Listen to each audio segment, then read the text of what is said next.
आज हम बात करने वाले हैं उस फिल्म की जिसने पूरे देश को झकझोर कर रख दिया, उदयपुर फाइल्स। ये सिर्फ एक मूवी नहीं बल्कि एक हकीकत है उस सच्चाई की जिसने 28 जून 2022 को उदयपुर शहर ही नहीं पूरे भारत को हिला दिया था। एक साधारण दर्जी, एक मासूम परिवार और एक ऐसी साजिश जिसके पीछे सिर्फ गुस्सा नहीं बल्कि आतंक का पूरा नेटवर्क छुपा था। तो आइए जानते हैं क्या थी असली कहानी, कैसे हुई ये वारदात और फिल्म उदयपुर फाइल को पर्दे पर कैसे दिखाया गया। तो फिल्म की शुरुआत होती है शहर की सबसे बड़ी शोभा यात्रा से। इस यात्रा में बहुत सारे श्रद्धालु जो है वो शामिल होते हैं कि तभी अचानक से हम देखते हैं इकबाल को, जो इस शोभा यात्राओं के बीचों बीच एक हड्डी को फेंक देता है, जो देखकर सभी लोग हैरान रह चुके थे। ये देखकर सभी लोगों ने इकबाल को पकड़ा और उसे पुलिस के हवाले कर दिया। पुलिस वाले भी यहाँ पर इकबाल और इकबाल के साथियों को बुरी तरह से पीट रहे थे, क्योंकि इस तरह से शोभा यात्रा के बीच में इस तरह की हरकत करना बहुत ही ज्यादा निंदनीय है। और क्योंकि ये धीरे धीरे हाई प्रोफाइल केस बनता जा रहा था, इसलिए आईबी का एक ऑफिसर आता है जिसका नाम है ईश्वर सिंह। ईश्वर सिंह को यहाँ पर मालूम चलता है कि दरअसल में इकबाल और उसके साथी जो है वो मोहम्मद हुसैन के लोग हैं। तो ईश्वर सिंह को समझ आता है कि वो खुद ही एक दंगाई है। इसके बावजूद ईश्वर सिंह ने इन लोगों को छोड़ दिया था, क्योंकि ये जो नेटवर्क है वो इकबाल तक सीमित नहीं है बल्कि इन लोगों का ब्रेन वॉश किया गया है। और मोहम्मद हुसैन जो है वो पाकिस्तान के बहुत बड़े लोगों के साथ मिला हुआ है, जो इंडिया को बर्बाद करना चाहते हैं, इंडिया को पूरी तरह से समाप्त करना चाहते हैं। तो हम पाकिस्तान के अजहर नाम के एक आदमी को देख पाते हैं। जब उसे भारत में ये सारी चीजें मालूम चली कि किस तरह से मोहम्मद हुसैन के लोगों को पीटा गया और उन्हें जेल में बंद किया गया, तो यहाँ पर अजहर चाहता है कि अब वो इंडिया में आतंक फैलाना चाहता है ताकि इंडिया में अब लोग डरना स्टार्ट करें। जिसके बाद हमें कोर्ट का सीन दिखाया जाता है जहाँ पर दो वकील जो है वो आपस में बहस कर रहे थे, और ये बहस जो है वो दरअसल में मंदिर और मस्जिद की थी। फिल्म में तो बनारसी मस्जिद के बारे में बताया गया है, लेकिन असल में बात जो है वो ज्ञान बाबी मस्जिद की हो रही थी। तो कोर्ट में यहाँ पर जमकर बहस होती है। तो मंदिर के पक्ष में यहाँ पर रामचरण अपनी बात रखता है और मस्जिद की तरफ से मकबूल अपनी बात रखता है। रामचरण जो है वो यहाँ पर सभी के सामने बताता है कि जिस तरह से काशी विश्वनाथ मंदिर के अंदर संस्कृत के श्लोक लिखे गए हैं, स्वास्तिक बना गया है और ओम भी लिखे गए हैं, उसी तरह से ये सारी चीजें जो है वो ज्ञान बापी मस्जिद के अंदर भी मौजूद है। वहाँ भी संस्कृत के श्लोक लिखे गए हैं, स्वास्तिक बना है और तो और ओम भी बना है।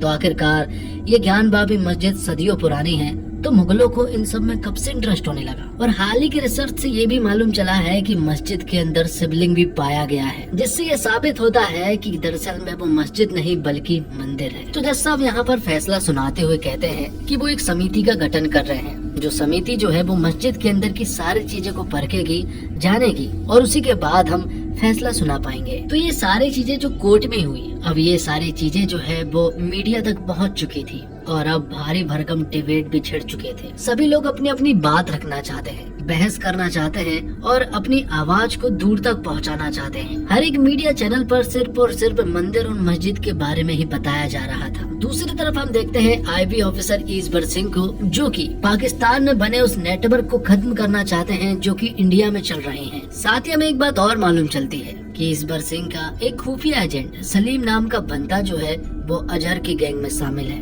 अजहर जो भी प्लानिंग करता है वो सारी चीजें ईश्वर सिंह को मालूम चल जाती है। ये सारी चीजें अजहर भी नोटिस करता है कि आखिरकार जो वो प्लान बनाता है वो इंडिया तक कैसे पहुंच रहे हैं। तो अब जो रिसर्चर टीम बनाई गई है वो सीधा मस्जिद में जाती है और वहां जाकर वो सारी चीजों को चेक करने लगते हैं। वहां पहुंचने के बाद उन्हें सचमुच ही मस्जिद के अंदर स्वास्तिक और संस्कृत के श्लोक दिखाई पड़ते हैं और तो और उन्हें यहाँ पर एक शिवलिंग भी मिलता है। ये सारी चीजें देखने के बाद सभी लोग बहुत ही हैरान थे और तो और मस्जिद के लोग जो है वो इन सभी चीजों से इनकार कर रहे थे। जिसके बाद हमें सारी सच्चाई को बताया जाता है। पता चलता है कि काशी विश्वनाथ का मंदिर जो है वो बहुत ही ज्यादा पुराना है। जब मुगलों ने काशी विश्वनाथ पर अटैक किया था तो यहाँ पर बहुत सारे सनातनी लोगों ने इसका सामना किया और अपने मंदिर को बचाने की काफी कोशिश की। और मंदिर के जो पंडित थे वो जानते थे कि अगर मुगल यहाँ तक पहुँच गए तो वो पूरे मंदिर को खत्म कर देंगे, इसलिए उन्होंने यहाँ पर एक बहुत बड़ा कदम उठाया। वो जानते थे कि वो शिवलिंग को छिपा सकते हैं, लेकिन वो इसे नंदी जी से अलग नहीं करना चाहते थे।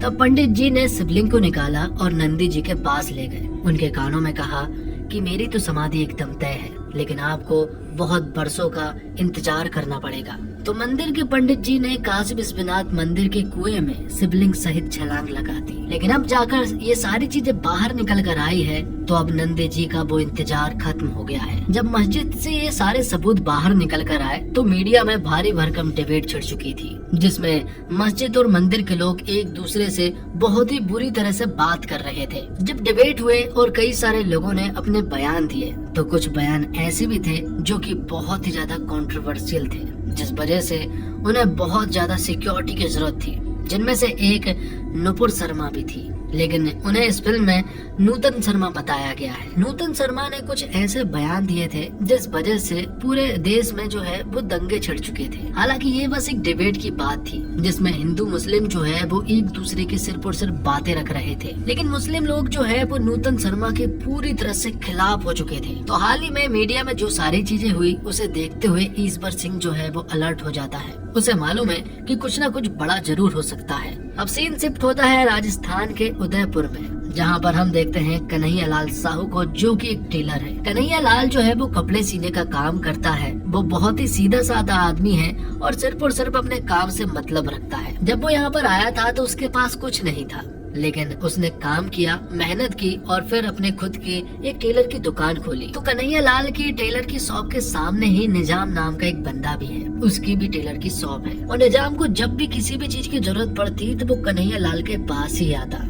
और कन्हैया लाल ने आज तक उसे किसी भी काम के लिए मना नहीं किया है, क्योंकि कन्हैया लाल उसे अपने बेटे की तरह मानते हैं। दरअसल में जो शॉप निजाम चलाया करता है उसी शॉप को पहले निजाम के अब्बू चलाया करते थे और निजाम के अब्बू और कन्हैया लाल के बीच में बहुत अच्छी दोस्ती थी। इसलिए निजाम को जो भी जरूरत पड़ती तो कन्हैया लाल उसे पूरी करता। लेकिन निजाम जो है वो अपने अब्बू की तरह बिल्कुल भी नहीं है, उसके इरादे बिल्कुल भी नेक नहीं है।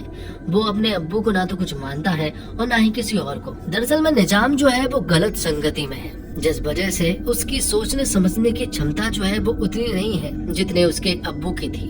तो हालांकि कन्हैया लाल के सामने वो ठीक ढंग से बर्ताव करता है, लेकिन उनकी पीठ पीछे वो उन्हें बहुत गालियां देता है और काफिर कहता है। दूसरी तरफ हम देखते हैं कि कन्हैया लाल के घर में उसकी बीबी के अलावा 2 बेटे मौजूद हैं। दोनों बेटे ही पढ़ाई कर रहे हैं और जो भी चीज की जरूरत होती तो कन्हैया लाल उनकी जरूरतों को पूरा करते। भले ही कन्हैया लाल बहुत ज्यादा पढ़ा लिखा नहीं है, लेकिन फिर भी वो अपने बेटों को हमेशा सही सीख देता। अब एक दिन हम देखते हैं कि जब कन्हैया लाल काम कर रहा था तभी अचानक से निजाम की शॉप पर कुछ लोग आ जाते हैं और वो निजाम को धमकाने और उससे लड़ने लगते हैं।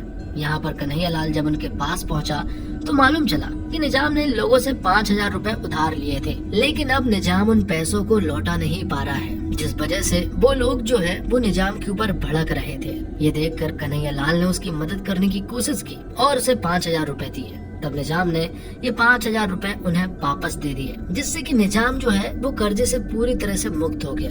कन्हैया लाल ने उससे कहा कि अगर तेरे पास पैसे होंगे तभी तू मुझे वापस करना, वरना वापस करने की कोई जरूरत नहीं है। और फिर अगले सीन में हम देखते हैं कि दरअसल में ये निजाम का एक सेटअप था। जो लोग उससे उधार मांगने के लिए आए थे वो कोई और नहीं बल्कि निजाम के ही दोस्त थे। उन 5000 रुपए से निजाम और उसके दोस्तों ने पार्टी की और फिर जो पैसे बच गए वो निजाम और उसके साथियों ने आपस में बांट लिए। जिस तरह से निजाम और उसके दोस्त पार्टी कर रहे थे और पैसा खर्च कर रहे थे, उनकी ये सारी बातें जो है वो यहाँ कन्हैया लाल के दोस्त ने सुन ली थी। और फिर वो दोस्त जो है वो तुरंत ही कन्हैया लाल के पास गया और उसे ये सारी बातें समझाने की कोशिश की, लेकिन कन्हैया लाल उसकी बात मानने को ही रेडी नहीं था। और मैंने आपको बताया कि निजाम जो है वो कुछ गलत लोगों की संगत में था, उसे कुछ टास्क कंप्लीट करने थे और कन्हैया लाल तो निजाम के ऊपर बहुत भरोसा करते हैं। इसलिए निजाम ने सोचा कि क्यों ना कन्हैया लाल के ऊपर ही वो टास्क कंप्लीट किया जाए।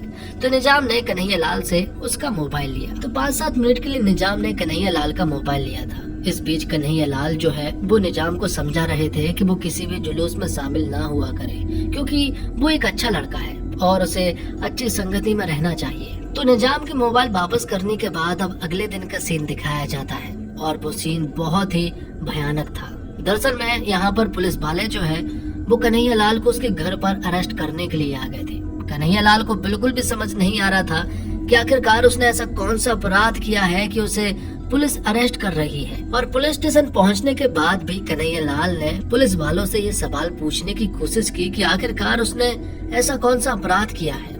तो यहाँ पर पुलिस वाले उसे बताते हैं कि तूने अपने मोबाइल से फेसबुक पर एक बहुत ही गंदा पोस्ट किया है, जिस वजह से तुझे यहाँ पर अरेस्ट किया गया है। लेकिन कन्हैयालाल बताता है कि उसे मोबाइल चलाना नहीं आता है। बात कुछ ऐसी है कि नूतन शर्मा ने हाल ही में मीडिया में जो बयान दिया था, उस बयान को यहाँ पर कन्हैयालाल ने अपनी फेसबुक पोस्ट के जरिए उसे समर्थन दिया था और इसी वजह से उसे अरेस्ट किया गया है। लेकिन ये सारी चीजें कन्हैयालाल को समझ नहीं आ रही थी। उसे नहीं पता है कि ये सारी चीजें दरअसल में निजाम ने की है। और फिर तभी यहाँ पर एक मौलवी आता है जो कि न जेल में बंद करने के लिए कहता है। पुलिस वाला भी उसकी सारी बात मान रहा था कि तभी यहाँ पर एक शहर का बड़ा नेता आता है जो कि वकील को अपने साथ लेकर आया था।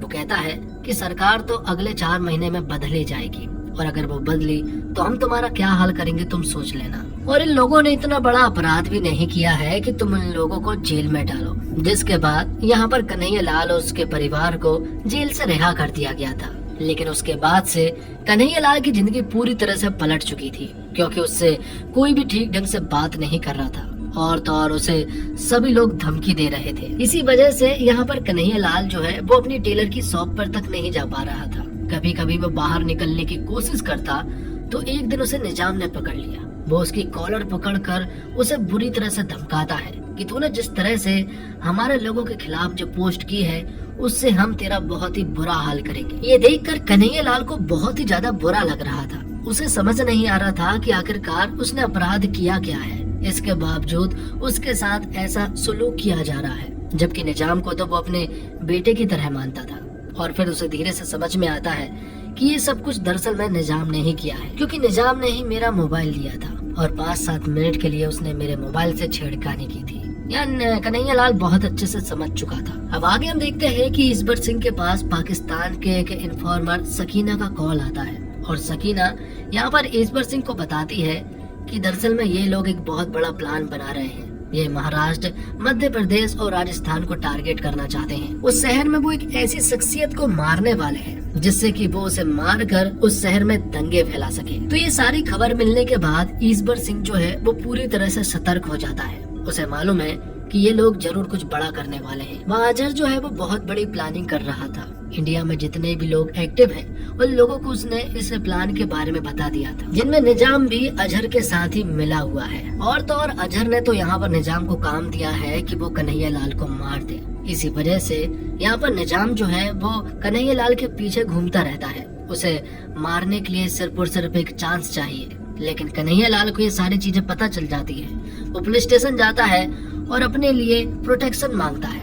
वो कहता है कि कुछ लोग जो है वो उसका पीछा कर रहे हैं और उसे मारना चाहते हैं, लेकिन पुलिस की तरफ से कन्हैयालाल को कोई भी प्रोटेक्शन नहीं मिल पाती है, जिस वजह से कन्हैयालाल दुखी हो जाता है। तो अब कन्हैयालाल को समझ नहीं आ रहा था कि आखिरकार करना क्या है, क्योंकि टेलर की शॉप बंद थी और सारी रोजी रोटी जो है वो उसी शॉप से चलती है।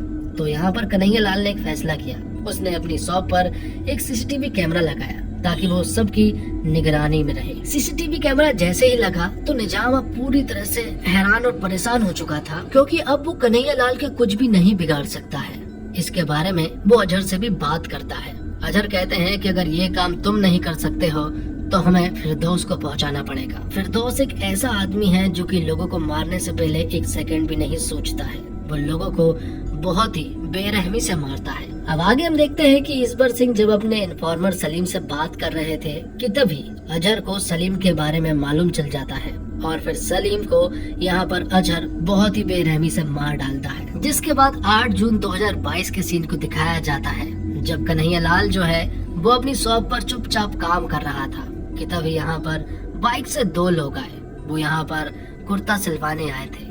तो यहाँ जब कन्हैयालाल उनका माप लेने लगे कि तभी मौका देखकर उन लोगों ने यहाँ पर कन्हैयालाल के ऊपर वार करना स्टार्ट कर दिया और फिर देखते ही देखते फिरदौस और उसके साथी ने कन्हैयालाल को जान से मार दिया। ये सारी चीजें जब हुई तो यहाँ पर एक आक्रोश छिड़ चुका था। सभी लोग बहुत ज्यादा हैरान थे और कन्हैयालाल के घर वालों का बहुत ही बुरा हाल था। तो कन्हैयालाल की हत्या जो है वो 8 जून 2022 को की गई थी, लेकिन उनका परिवार अब भी न्याय की प्रतीक्षा कर रहा है। हम सबकी जिम्मेदारी है कि हम आवाज उठाएं ताकि उनकी आत्मा को शांति मिले और उनके हत्यारों को कड़ी से कड़ी सजा मिल सके, क्योंकि कन्हैयालाल को जिन लोगों ने मारे थे, जो हत्यारे थे, वो आज भी देश में खुले घूम रहे हैं। ये लड़ाई किसी धर्म या जाति या राजनीति की नहीं है, बल्कि इंसाफ और इंसानियत की है। और जब तक कन्हैया लाल जी को न्याय नहीं मिलेगा तब तक ये आवाज बुलंद होती रहेगी।